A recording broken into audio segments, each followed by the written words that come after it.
From Studio A at the USC Annenberg School, I'm Nicole Sheeran. And I'm Carlo Jimenez. It's Thursday, and you guys know what that means. We're back for another episode of Pac It In. Let's go. Let's go. So first up, you guys know what we're going to do. We're going to dive into our Pac-12 Players of the Week.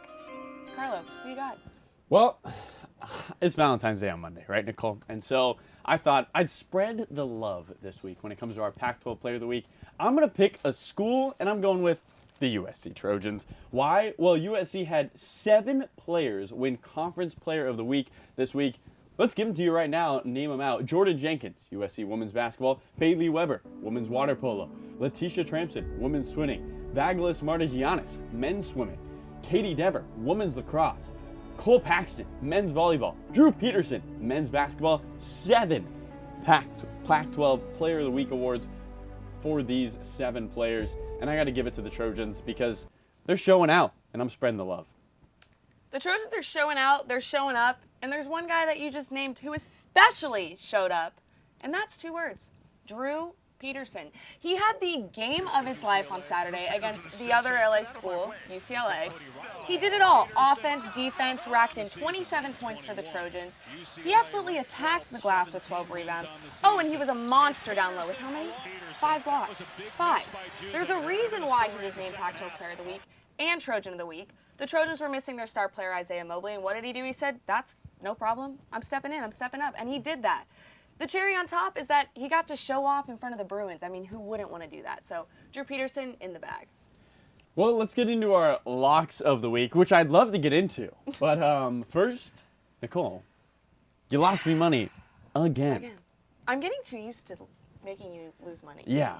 Mm-hmm. You know, I like my money. My job where I drive people around in golf carts, it's minimum wage. So I when I lose that money, it's not good. It's not good. So PSA, you guys shouldn't listen to what I say. For right now, at least.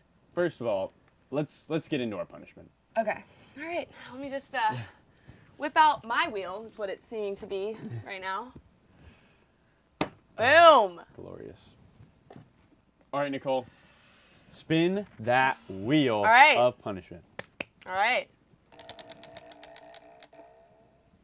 Stuffed marshmallows. Let's go. All right. For those of you a little confused, Nicole is going to give her lock of the week, and she's going to stuff her face with marshmallows while she gives her lock of the week. Nicole, are you ready? No, but I have to be. I have to be ready. So, I'm ready. Let's get into it. I'm ready. Here come our locks. Wait. Let me grab my marshmallows. Okay. So sorry. So sorry. Rushing me over here. What kind of marshmallows we got today? Oh, yeah. Here we go. We got, jet puffed marshmallows. Oh. Colorful packaging, making this a happy thing that I have to do this.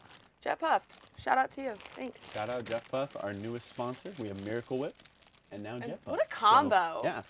Next week, you'll put Miracle Whip on your Jet Puff marshmallow. Oh, yes. I can't wait for that. It's going to be awesome. Okay. So here we go. We're going to get into Nicole's lock of the week, and hopefully she doesn't lose this time. Here goes nothing. I'm sticking with hoops. Okay. I'm taking it to the women's side. Women's side. Got it. Yeah, because UCLA was not. Come on, put those marshmallows. Come on. Okay. Yeah. Number 2, Stanford. Stanford. Okay. I'll translate in case you guys don't understand. Oregon State? Is that your plan? Mm-hmm. So the Beavers? Okay. Stanford's winning. Stanford's winning. Got it. Cameron Brink. She's good at basketball. She's very, very good at basketball. 8 rebounds. 8 rebounds. Okay. You can get that one in there. All right.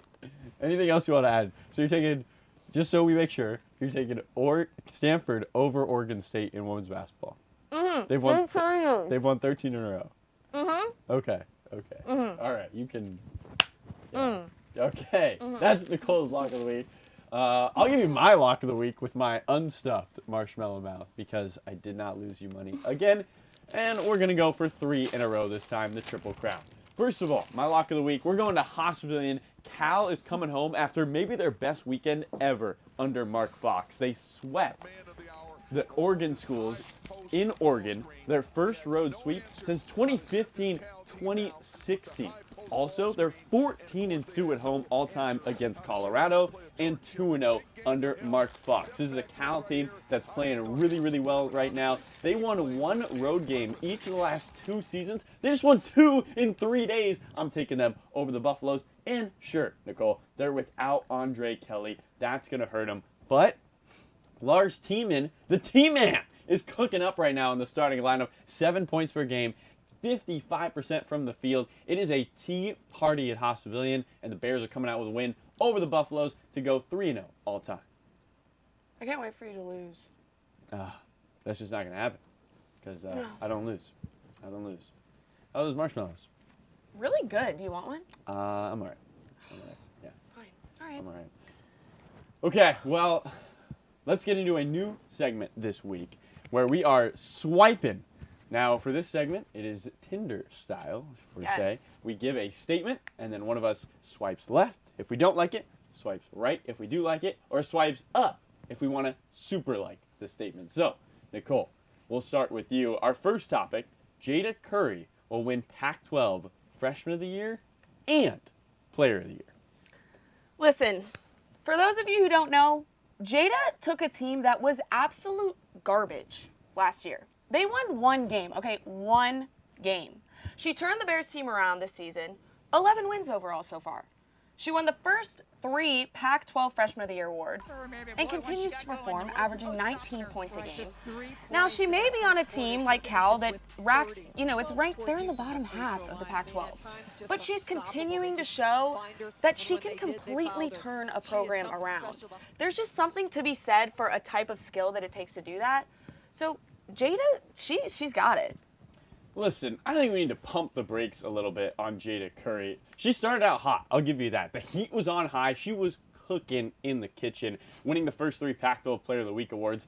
But, it's kind of moved into a little bit of a sauté these last couple of weeks, Nicole. She's only won 1 of the last 4. And you know who's won 3 of the last 4? Gianna Nepkins out of Utah. Nepkins trails Curry by just 1 Pac-12 award of the week. And she's taking this Utah team 5th in the conference. By the way, is just the only unranked team in that top 5. So a Utah squad that is very, very strong. And I could see Gianna Nepkins stealing that Freshman of the Week award from Jada Curry because she's cooking with spices, gas is on high, and is chefing right now for Utah.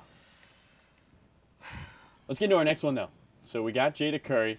Let's move into some topical news. We try to be on top of things here on Packing It In, and we're going to be on top of things right now. Jaden Daniels entered the transfer portal, an hour ago? Breaking 2 hours news. ago? Breaking news.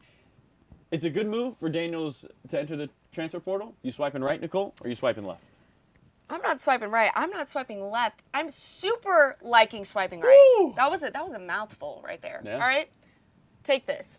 During his freshman season, he had 2 NFL wide receivers who made him look like a star on the field.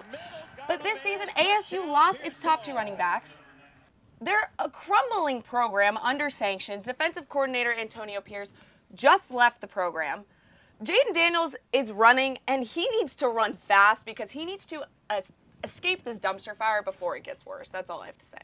Like, ASU might be on the low, but let's look at what they've done for Jaden Daniels. I mean, Arizona State's been like a loyal girlfriend in times of hard need to Jaden Daniels. He has not played very well these last 2 seasons. Everybody who's watched that team knows that.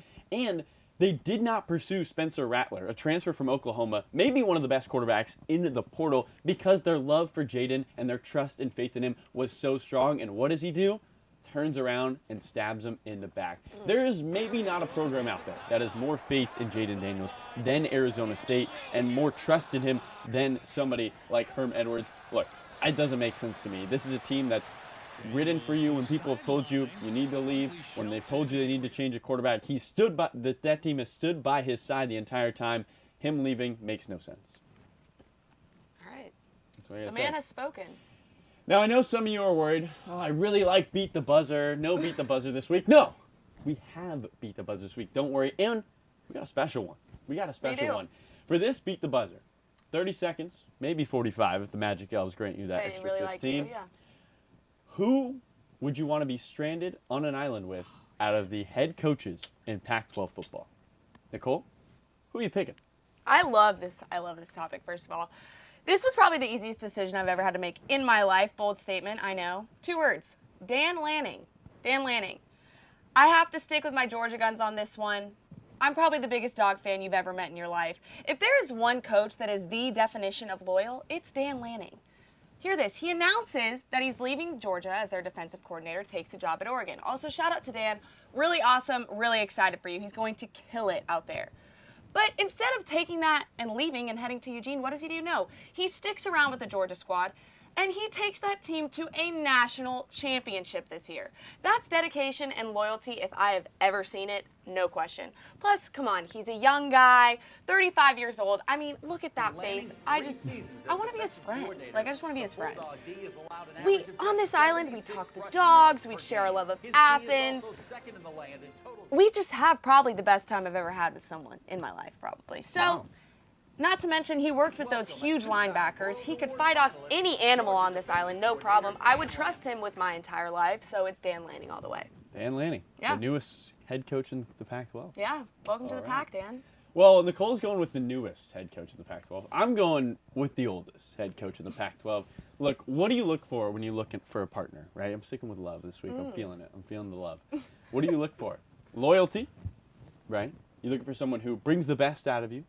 And you're going to look for someone who gets you through hard times. Who fits that definition the best out of any of the Pac-12 coaches, maybe in the conference, in the country, is Kyle Whittingham out of Utah. Whittingham's been at Utah for 18 seasons. He consistently takes 3-star recruits and improves their game dramatically to beat teams like Oregon and USC, who have a ton of 4- and 5-star recruits. And what's more, Kyle has been able to get that Utah team through 2 tragic events in their program in the past year. And what did they do? Well, they went to the Rose Bowl for the first time in program history and almost beat an impressive Ohio State squad. Also, Nicole, Kyle Whittingham's just going to have stories for days. I mean, 18 years as a head coach. I can't wait to talk to him. He's going to be the best partner. And we are not only going to survive that island, we're going to have a good time doing it. You will. Leave comment below on who you guys think you would choose, and also what island should we go to? Like, that's fun. That's fun. Any island with Kyle. I don't care. Any island with Dan. Well, we'll see if they join us. That's going to do it for this week's Packing It In. Catch us next week for another edition and see if Nicole goes 3 for 3 on the Wheel of Punishment. Or, I picked the risky one this week. You did. We'll see if... It's going to be your first spin. Get ready. Well, we'll see if Cal can do me right. I think they can.